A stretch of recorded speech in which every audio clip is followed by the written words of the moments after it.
Hello, adab, and assalamu alaikum. Welcome to one more exciting episode of The Doctor's Couch. I'm Dr. Rahman, your host and host of the show. If I ask you, what is the most valuable thing you have? And what do you consider as a blessing? Is it your wealth, career, family, or achievements? It's you and your good health. And it is your responsibility to take care of it. We all heard that prevention is better than cure. Let's hear from the experts and their recommendations. My first guest is a prominent Islamic speaker, Sheikh Salah Mahmood. He is from Egypt and completed his Islamic studies from Al-Azhar University in Cairo. Served as Imam in many Islamic centers around America, and now he is Imam at Islamic Center of Frisco. My second guest is Dr. Elvira Jazarevic, also known as Dr. J. She is board-certified family medicine physician. She was born in Bosnia and moved to US after the genocide. She went to Philadelphia College of Osteopathic Medicine and completed residency training at Atrium Health. Thank you both for taking time out and welcome to Doctor's Couch. If that's okay, let me start with Dr. J first. So today is my favorite topic that we're going to talk about. It's all about preventive medicine, the primary care. And I strongly believe that primary care is the stem of the healthcare system on which the whole healthcare system starts. So the stronger we are, the better health outcomes will be. So out of curiosity, and when I talk to a lot of people, a significant number think that I should go to doctor only when I'm sick, right? Or until I have any symptoms that are impeding in my daily activities. So is it correct? Or what's the concept of preventive medicine or family medicine? Well, thank you for that. I also believe in primary care. I think everyone should have a great relationship with their physician. It is a stepping stone in medicine. We are the first kind of stone or first step in the stairs. Sometimes there are multiple directions, you don't know where to go. We should be your primary resource. And unfortunately, not many people know that we can do a lot more. Everyone thinks that, they need a specialist or they need to go to an urgent care or ER, but we can really help, decrease the healthcare cost. We can help with preventative measures. We can help prevent things before you have to get treatment. It's always better to prevent cancer than go through chemo or radiation. So, we want to make sure that people know there are things that we can do beforehand, and also education. Unfortunately, food is changing, lifestyles are changing, and we really should be the source of everyone's doubts or questions instead of Google. I know social media is out there, but there are people out there trying to make money off of many things, and so you should have someone to bounce those ideas off of. So I think starting off with the basics, focusing on prevention rather than cure. So there's a famous saying, prevention is better than cure. Exactly. So I totally agree with you. Sheikh, kind of similar question, but more from the religious side of it, right? So in Islam, we always focus on spirituality, spiritual well-being. I'm curious to know, what or how Islam emphasizes on the physical well-being, or is it more recommending towards prevention, or is it kind of, again, waiting till you get sick or getting treatment at that time? Okay. Doctor, thank you so much, Jazakallah khair, for having us. It's a pleasure to be here with yourself and Dr. J. Thanks so much for the opportunity. And this kind of talks and discussions are actually very important, as you mentioned that, and as Dr. J mentioned that, people nowadays they take their information from social media and from Google, and now it's going to be ChatGPT, and God knows what else is going to be in the future, and they forget to go to the main source, right? If you want to get a medical advice, then you need to go to the doctor. If you need to ask something about the religion, you go to a scholar, right? This is how it should be, right? Exactly. So as far as the preventive medicine concerning Islam, this is extremely important. The Prophet ﷺ tells us that our bodies were given to us as amana. The word amana is like entrust. We've been entrusted. We've been given our bodies by Allah subhanahu wa ta'ala. And then the Prophet ﷺ says, Inna li badanika alayka haqq. Your body has rights upon you, right? And so it's extremely important to take care of your body, because on the day of judgment, Allah subhanahu wa ta'ala will be asking you about this. Right? Did you take care of your health? Did you take care of your well-being? Did you check? Did you do all of these things? Did you do the right thing? Allah will be asking about this, because as I said, it's amana, and you will be asked about it, right? The Prophet ﷺ also tells us, أيها الناس إن الله لم يخلق داء إلا وخلق له دواء. Allah subhanahu wa ta'ala never sent down a disease unless with it there is a cure. SubhanAllah. That's why there is a very famous book in our Islamic history by Ibn al-Qayyim al-Jawziyya. It's actually a book that I currently teach in my community. It's called the the disease and the cure. All right. Of course, he's talking about the more of the spiritual aspect, but also Imam Ibn al-Qayyim al-Jawziyya, he has a book called Zad al-Ma'ad, and there is a big portion of it is called the prophetic medicine, in which he speaks about the preventive we call it the preventive medicine, on how to take care of yourself before even getting, in order for you not to get sick, right? You always hear this hadith that or this statement that an-nazafa shatrul iman. Cleanliness, for example, right, half of our deen, right? And what is that? That's what we're talking about here. Take care of your hygiene, take care of yourself. It's part of your deen. Your salah is not acceptable unless you purify yourself, right? Exactly. And so when you take these measures, that's why, Doctor, during COVID, the first thing that Muslims are bragging about is the cleanliness, right? Exactly. Right? Oh, now you guys saying wash your hands how many times? 7, 10, as much as you can, and we already do that. It's already given for us, right? So to your point, it's extremely important. It's an amana. Allah will be asking about this.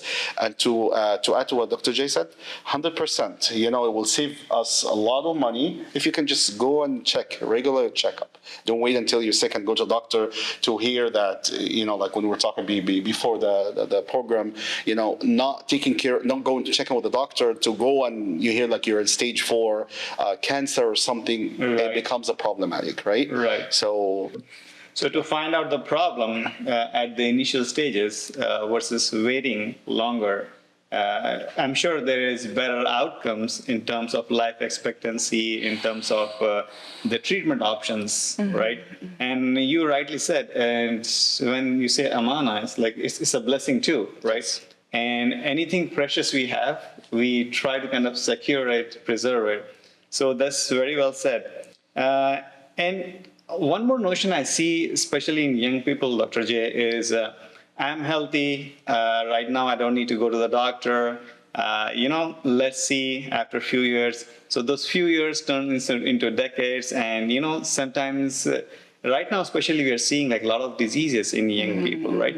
So curious to know at what age one should start going to the doctor, and how frequently they should see a doctor, and what should they monitor on the daily routine? Well, actually, it starts, with your newborn visit, and as you're younger, especially with babies, you're seen more frequently because that is the first stage where we can do a lot of the work, and that's immunization, So for example, hepatitis B, we can prevent cancer with that, As a preteen, you can get your HPV to prevent cervical cancer. Our mothers and grandmothers had to go through all these tests every single year, do things that are uncomfortable, and God forbid, they miss it, and things progress. We've never had an HPV vaccine, for example, to prevent cervical cancer, but now we do, and beautiful rates. We can reduce cancer by like 70 to 80%. So that's just one example, and it starts as early as even 9 years old, for things like that. So really, for children, they start out as newborns, and I think you get kind of lost when you start high school and college and those things. But that's a great time to get your education, right? So healthy habits, teaching you how to cope with stress and anxiety, teaching you how to exercise and eat healthy. These are all things that really, once they're established when you're young, you can carry out through adulthood. What I see is most people trying to reverse 10, 15 years of bad eating habits. And they're like, oh, the doctor just wants to throw medicine at me. Well, we should have had these conversations, at early stages in your life, because by the time you're 50, you've already developed chronic diseases that unfortunately at that time we give you medication and we try and teach you, the good, healthy habits. So it starts at newborn, and we really encourage parents to bring their teenagers, preteens, to continue to establish a relationship with their physician, to continue to learn. Things change all the time. We get new updates all the time. Colon cancer is, updated. So if you were in your 30s and you're like, oh, I'll go at age 50, because I know that's when I'm supposed to get my colonoscopy. Well, it's now 45. And if somebody had cancer, it's even 10 years, earlier before they were diagnosed. So you really need to develop that relationship. And, the thing about teenagers is that we got to get those parents out of their room, because that's when we really need to find out what we need to focus on. I've had fourth graders smoking marijuana and had the parents been in there, maybe I wouldn't have known. And, things that they think is cool, healthy, fine. But when you tell them, like, have you ever heard of schizophrenia? Maybe you can, end up with like a mental health disorder or this or that. They actually change too. It's not like they don't want to listen. They just usually don't listen to their parents. But we get really good results and they open up to us. But especially if you continue to bring those kids to the same physician and they've developed a relationship, and sometimes we can see the difference in them from their last visit. Sure, I think so. The bonding between the patient-physician relationship we talk about, right, and instilling the right habits right from the get-go, from the childhood, that will last longer and will impact how they're going to grow as an adult, right? Yeah. So let's say somebody like in early 30s, how frequently they have to see a doctor? I mean, even if they're not having any problems. We usually like to see people at least once a year. Once a year. So it's a great time to evaluate, did your family history change, right? Did suddenly someone get cancer that everybody was fine the year before, Right. Maybe you gained weight, and this is within a year at least, we're not progressing 10 years, and I can talk to you about what to do. That will help us get blood pressure checks, the younger you are, the easier it is to lose weight, maybe prevent 3-4 blood pressure medications down the road. Your vessels change and they stiffen up as you age. So if you can, come in at least once a year, get the education without the expectation, oh, I paid money and the doctor didn't prescribe anything.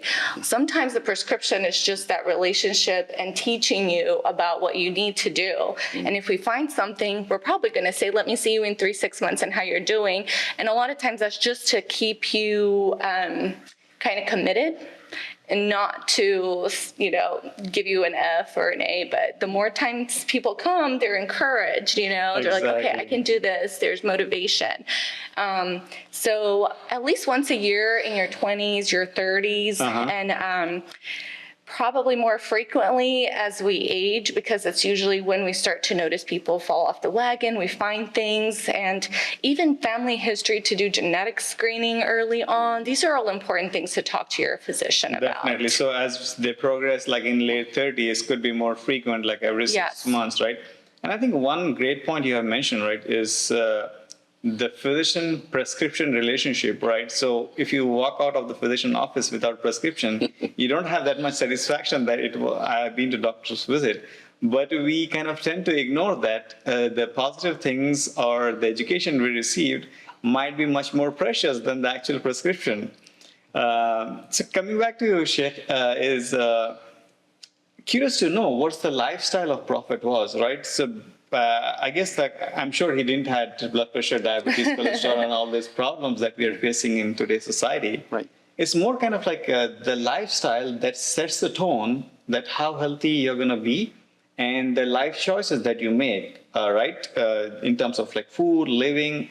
So just curious to know, like 1400 years plus ago, like how he led such a healthy lifestyle. And I mean, a little bit I know is about, very healthy, very energetic, even though in his 50s or 60s. Yeah. So can you shed a little bit more light? See, the Prophet ﷺ, he received the revelation. He's gotten the contract when he was 40.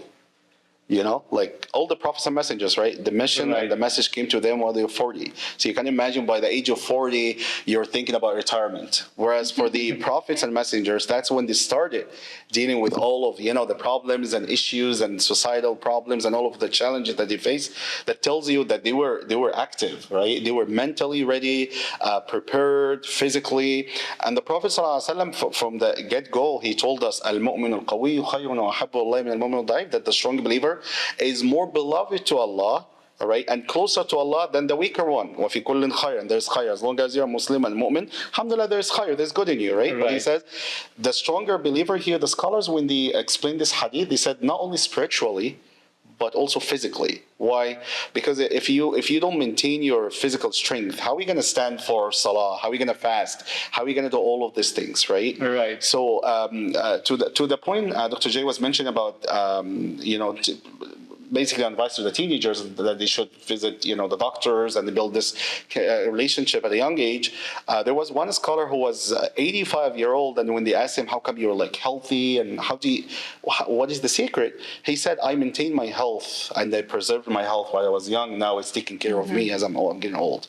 Right? So that's a secret. But back to the Prophet ﷺ, the Prophet ﷺ would eat the healthiest food. First of all, he never said, I don't like any food, right? They would put some food in front of him, all right? Whatever he likes, he eats. The other one, he just doesn't approach it, and they would know that he's basically, he doesn't want to eat it, right? The Prophet ﷺ would fast. Fasting was one of the prophetic medicine that he prescribed to all of us. And doctors, now when we visit you guys, mashallah, I had a doctor visit the other day, and he told me that, listen, you need some intermittent fasting. So the word of fasting is becoming, more popular now. Exactly. So the Prophet ﷺ told us about this long time ago, right? About fasting Monday and Thursday, fasting 3 days every month, and then the month of Ramadan, fast as much as you can. Okay, so that was one of the lifestyle, wasn't the habits of the Prophet ﷺ. Also, the Prophet ﷺ, obviously, he practiced what he preached. He said, مَا مَلَأَ ابْنَ آدَمَ وَعَاءً شَرٌّ مِنْ بَطْنِهِ. He said that the worst pan that you can ever, or container can ever fill out is your stomach, right? Yeah? What we call as overeating now. Exactly, right? He said that's the worst. But if you have to eat, then 1/3, we know the very famous hadith. Yes. 1/3 for your food, one for for the breath, for breathing, and 1/3 for the water. Right. Exactly. So from the get-go, he did not go to any medical school. He didn't study all of these things. But I'm pretty sure, from a medical perspective, that's very important, right? So kind of balance, right, between the food and the water and all of, leave a space. Because when you don't have a space, then they cannot even breathe. Correct? Yeah, it's the misconception, right? The more we eat, the more energy we are going to get. Correct. But sometimes it's like counterproductive. And as you mentioned, like at 40, you have to be not only mentally, spiritually strong, but very physically strong, because the burden of prophethood, it comes with a lot of responsibilities and stress. That's right. So in order to deal that and perform the best at their levels, you have to be extremely fit in all these different aspects. Right. So I'm sure less is better in terms of eating. 100%. And the concept of intermittent fasting was prescribed like 1400 plus years ago.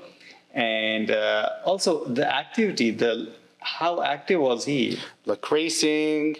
And the Prophet ﷺ would race, actually, with Sayyidah Aisha, with his wife, is one of the the famous stories in our history, that the Prophet ﷺ would go race with his spouse. This is like the personal, like sprinting. Of course, yeah.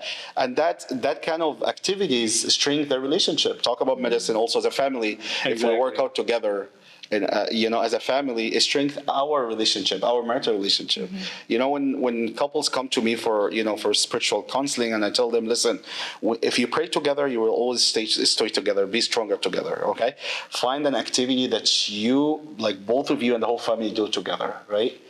Because sometimes people say, we're bored, I don't know, there's just a routine, the kids, this and that. But we say, find something as a family and do it together.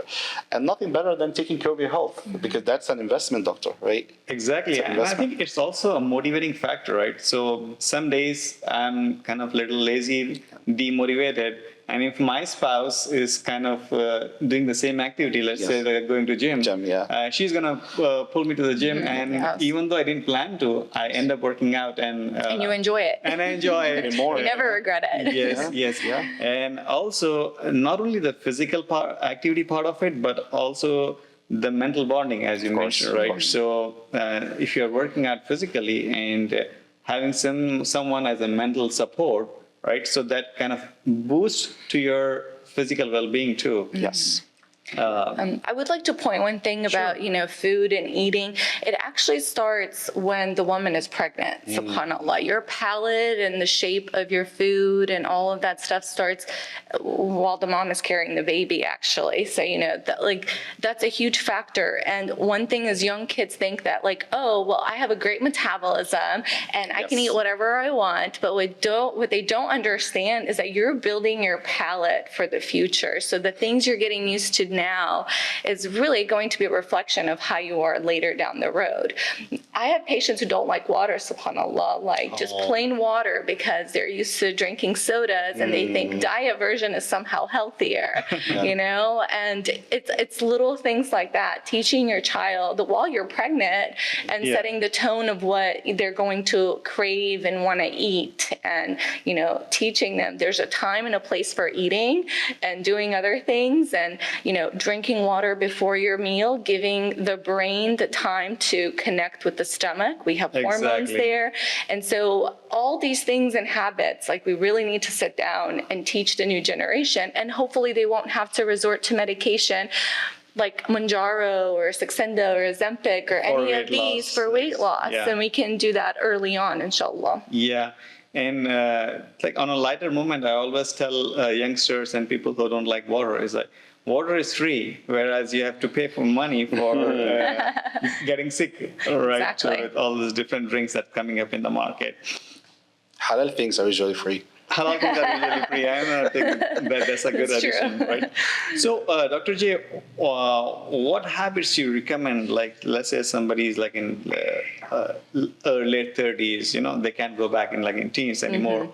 But what habits or lifestyle changes that one need to focus in the 30s or maybe early 40s, so at least they can live healthier in their 50s and 60s? Well, we know if you quit bad habits, that over time, your body, subhanAllah, improves and gets better. For example, we look at smoking. Smoking, long-term smoking, we do lung cancer screenings and things like that. But believe it or not, if you have been if you've been free from smoking for 15 years, you actually don't need to qualify for lung cancer screening anymore, just because we know that those lungs can get better and healthier. And, so starting maybe in your 30s or 40s, it is never too late to quit smoking, to quit drinking, to quit, eating fast foods, all that stuff.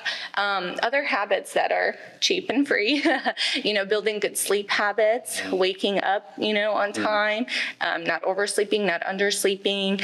If getting screening for sleep apnea to prevent heart issues down the road, and possibly atrial fibrillation, which is the abnormal quivering of the heart. So doing things that are, I hate to say it, but basic, not harming your body, sleeping, exercising, all these things, it is never too late. And it can actually put you out of the risk zone or risk categories once long enough time has passed where you're still doing that great habit. No, definitely. And as I said, healthy things comes cheap and free.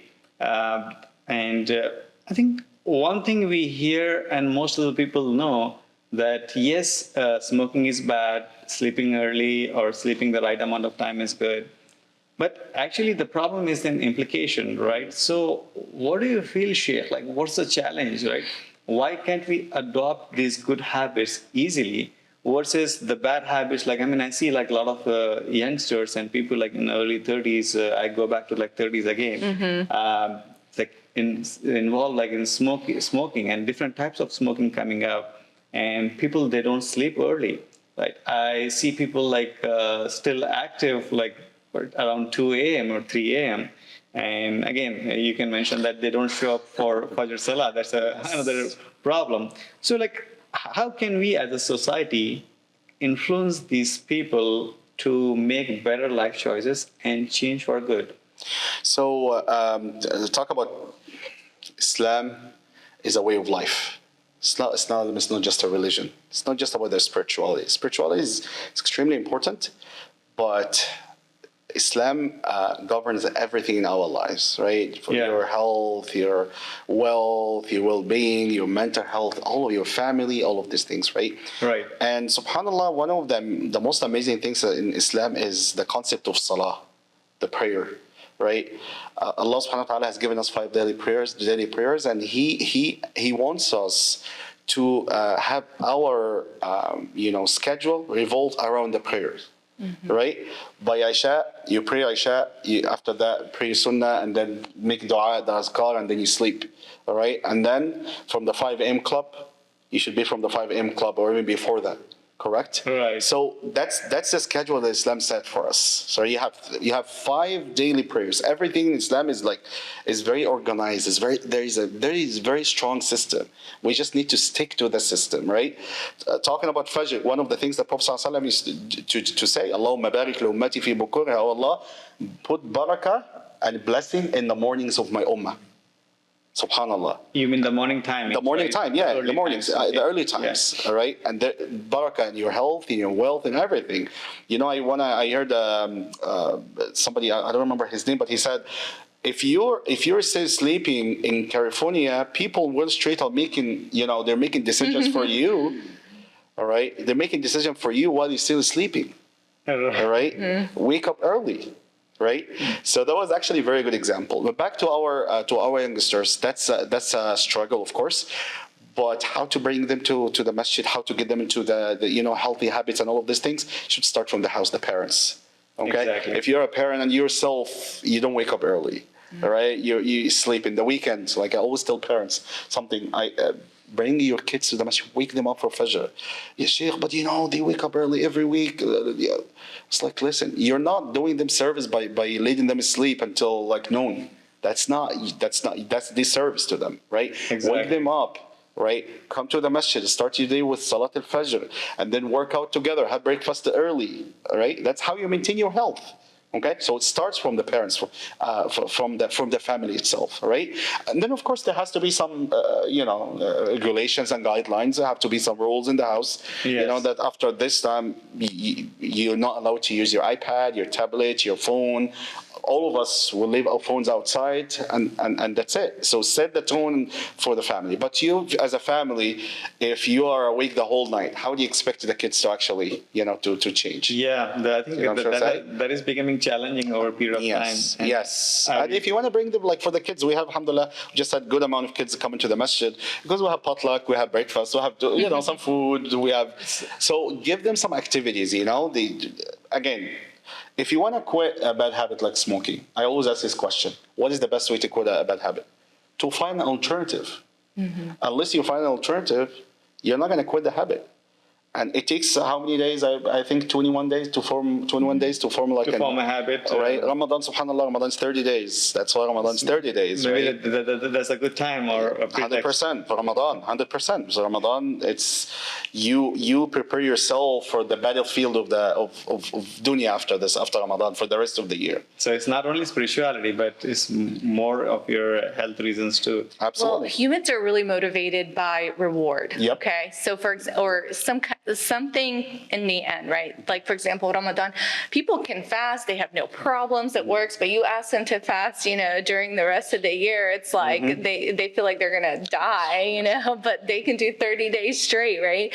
So even with health, really, you have to find what is the motivating factor, right? Exactly. The people that have a family history and they witness someone dying a painful death, for example, liver cirrhosis or from alcoholism, they never want to drink because they saw the gruesome death, right? So we have to find that internal motivation, for Muslims praying 5 times a day is because there's a Jahannam and there's a Jannah, right? Like that's our long-term goal. Right. So with health too, you as a physician, you really have to find what motivates that person, your patient, and try to work with that to teach them about why you need these healthy habits, why exercise is important, that exercises can prevent Alzheimer's, and all these other things. So one reason people, love supplements is because they think for some reason that supplement will prevent so-and-so, and they're motivated and they see those pills go down every month, so they think they're doing something.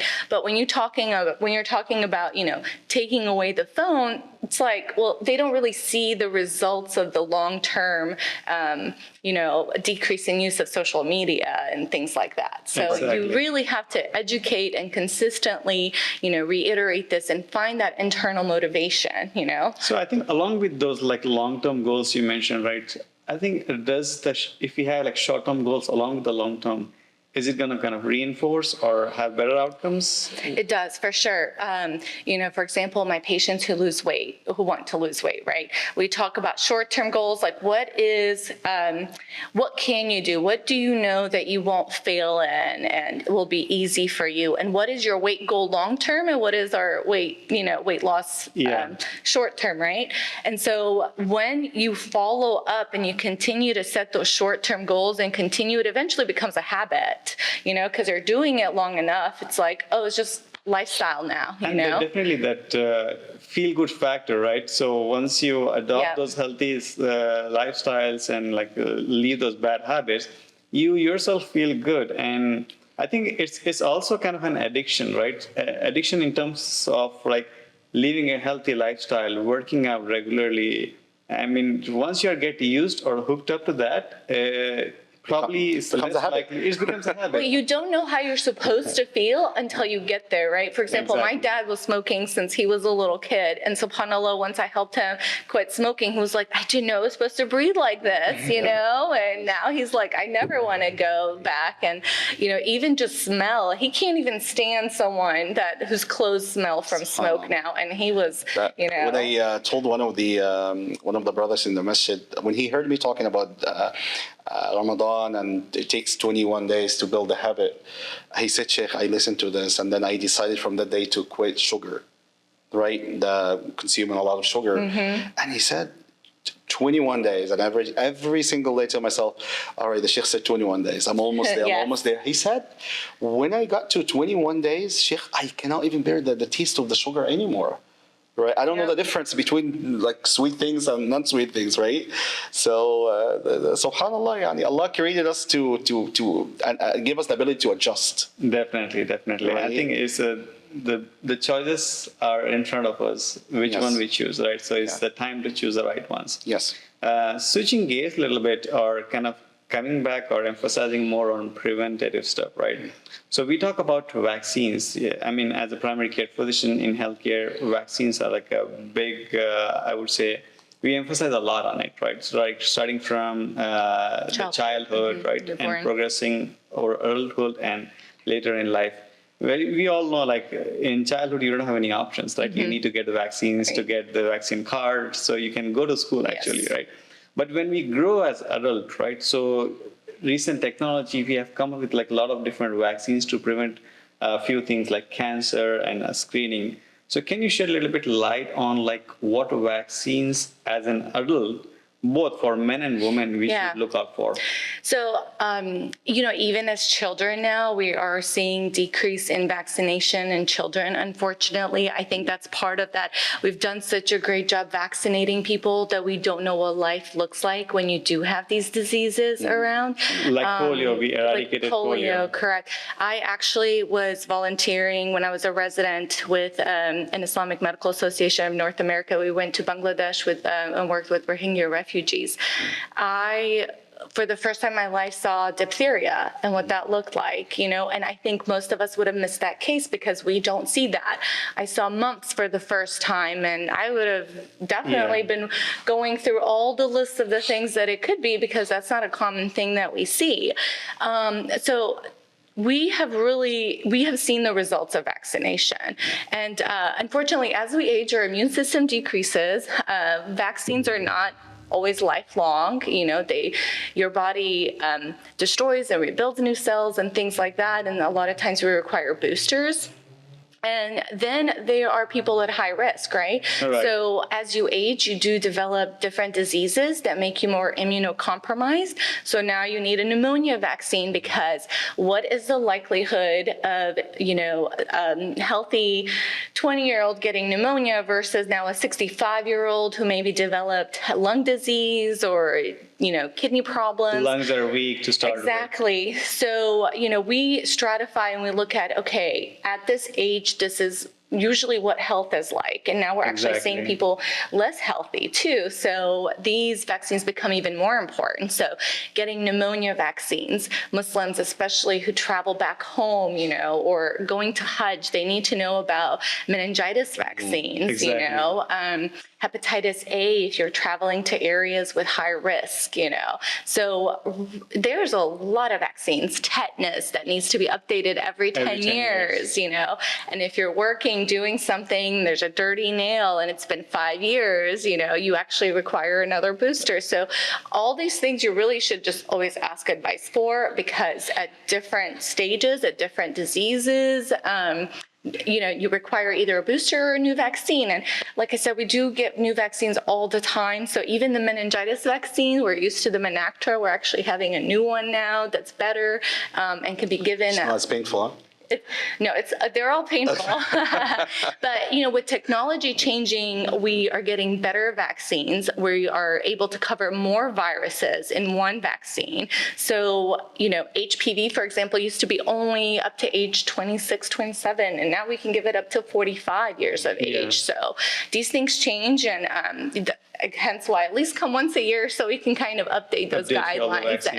Just to clarify, HPV is to prevent cervical cancer. Exactly. Right? And the whole reason for vaccinations, again, I'm not marketing for vaccinations, but is to keep your body ready in case you encounter those organisms or disease, right? Exactly. So it's more geared towards prevention than actually suffering from a disease and maybe later having worse outcomes. And sometimes it's to prevent death. It doesn't always mean that you're going to prevent the disease from happening. For example, we know with influenza, for the flu vaccine, people with asthma, if they do get the vaccine and they end up contracting the flu, they're less likely to die than somebody who didn't get it and maybe has a lung condition. So it's not always like, oh, I still got it. It's, I got it, but I did well. I'm here still, I did. Similar thing with pneumonia, right? So it prevents hospitalizations in elderly and has better outcomes in terms of deaths. Correct. So definitely. And looking from the prism of religion, right? I tried to do a little bit of research on vaccines and had different opinions from different school of thoughts, right? Not diving deep or kind of calling right or wrong to one school or the other. But again, if you look from the prevention side of it, the emphasis what Islam puts on the prevention, right? So it seems like vaccinations should be an important part moving forward, especially for the Muslim population. But has there been any kind of disagreements from the religious perspective that, maybe vaccines are not that important? Are we overemphasizing on it? So we've talked about the concept of amana in the beginning, and I think this is a very important concept that our bodies, they're amana, they're entrusted to us by Allah, and we should take care of our bodies, okay? And the preventative medicine is definitely part of it. The second concept is the concept of tawakkul. Okay, tawakkul ala Allah, reliance on Allah subhanahu wa ta'ala, putting your trust on Allah subhanahu wa ta'ala. And this is so much needed when it comes to vaccines that they're in the trial phase, talking about, we'll talk about COVID, right? COVID vaccine. The COVID was, Muslims did not really talk too much about vaccines until, the COVID started, yeah? And the debates, started with it, so many arguments. Yes, there are a lot of scholars who said no to the vaccine. The reason being, they said because they're not sure what we put into your body, and from an Islamic perspective, anything that is going to harm your body or possibly will be harming your body, then you're not allowed to take it. Right. So they base their arguments on this, right? We don't know. It's a trial. They're trying these things on us, right? And we don't know the components of the vaccines. But for me, what I did as a leader of the community, as the imam of the big community, I started with myself. I was number 4,000 to take the vaccine. I know, oh yeah, 4,000 people here was like, 4,000. Yeah, that's like when you sign up for the next day, when they open the registration, the first day, that's 4,000. Exactly. So myself and my family, and we went first, and I went to the masjid and said, guys, go take the vaccine, and alhamdulillah, people took the vaccine, and I think Muslims did very well when it comes to vaccines. Right? Muslims were the very first people to actually go for the vaccine. You led by the example. 100%. Which is another reason why all the physicians were the frontline workers, were the first that we got the vaccine, Now there's a little bit of a bias, like, oh, you guys are getting this stuff, but, it is also to show as an example, like, I wouldn't recommend this if, I personally would not take it myself. Okay.